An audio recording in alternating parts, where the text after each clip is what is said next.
Assalamualaikum warahmatullahi wabarakatuh. Perkenalkan, kami dari salah satu kelompok dari kelas 12 MIPA 1 yang beranggotakan Andi Naila Zulfa, absen 4, Devina Kumala Dewi, absen 11, Frigita Yuliana, absen 15, Gabriela Mutiara Cinta, absen 16, dan Putri Nabila Hagi, absen 31.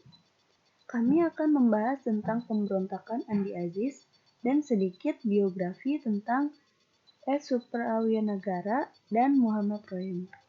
Berikut penjelasan dari kami. Selamat menyaksikan. Di sini kita akan membahas latar belakang pemberontakan Andi Aziz. Pemberontakan Andi Aziz merupakan upaya perlawanan yang dilakukan oleh Andi Aziz.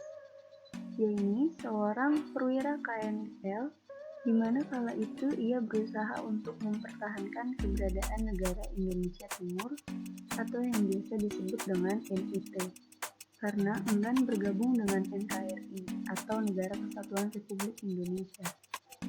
Andi Aziz berpendapat bahwa para perwira APSIS harus bertanggung jawab atas gangguan keamanan yang terjadi di NIT.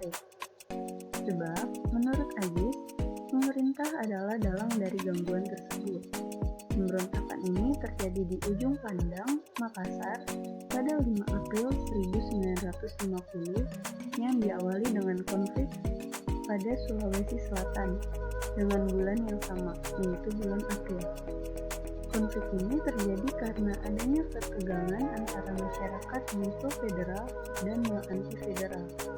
Sehingga pada 5 April 1950, pemerintah Indonesia mengutus pasukan TNI dari Pulau Jawa untuk mengamankan daerah tersebut.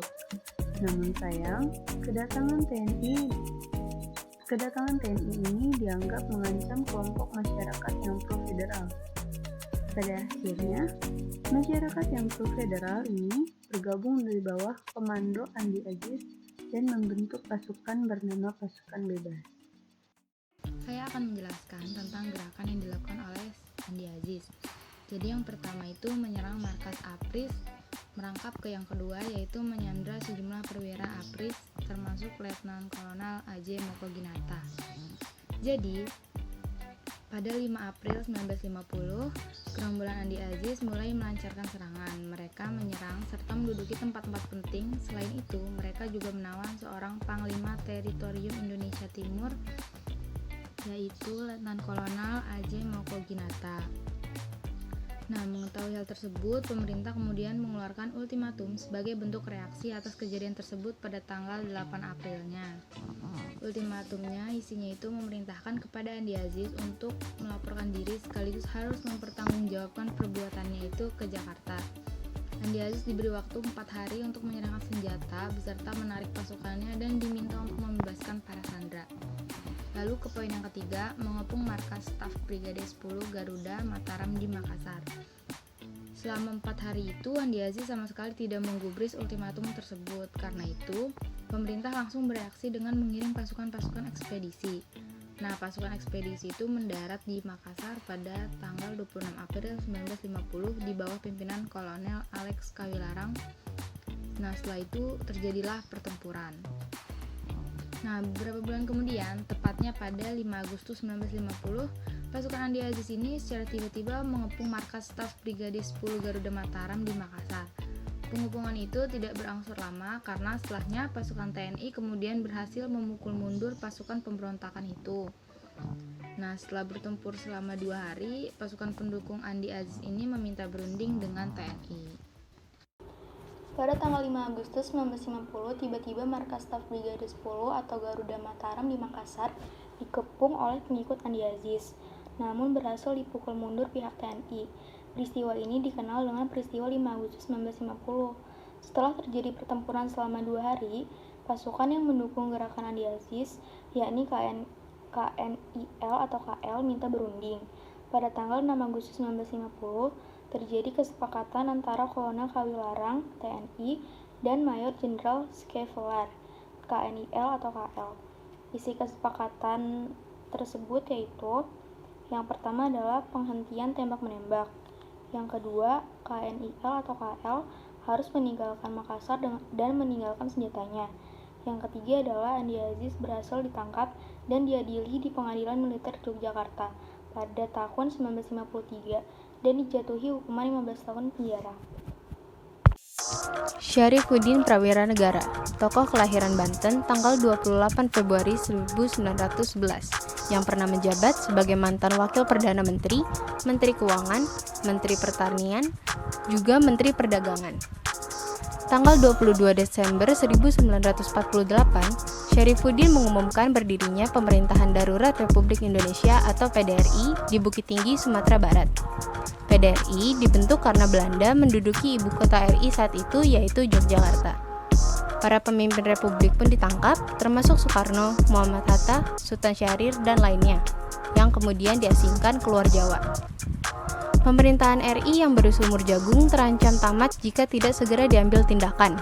Atas dasar itulah, Syarifuddin dan tokoh-tokoh lainnya seperti Tengku Muhammad Hasan, Sultan Muhammad Rashid, juga Lukman Hakim mendeklarasikan PDRI. Syarifuddin ditunjuk sebagai Ketua Perdana Menteri sekaligus Menteri Keuangan di Kabinet Mendadak PDRI itu. Dalam situasi tersebut, ia menjadi orang yang mengampu kekuasaan tertinggi negara.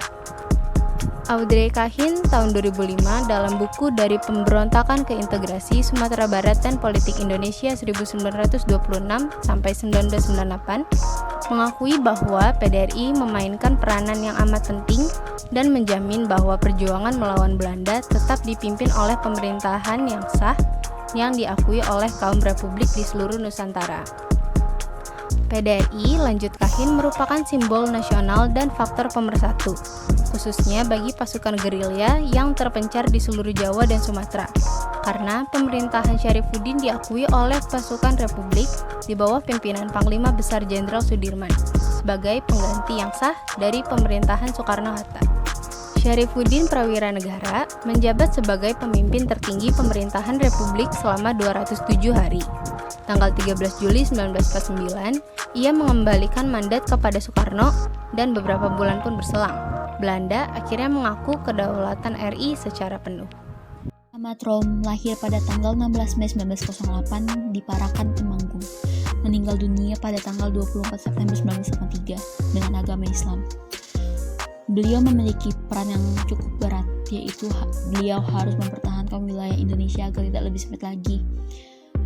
Pada saat itu terjadi perbedaan pendapat antara Indonesia dengan Belanda, yang dimana Belanda berpikir bahwa pemerintah federal harus dipimpin oleh Belanda itu sendiri, sedangkan Indonesia berpikir bahwa pemerintah federal itu harus dipimpin oleh Indonesia itu sendiri.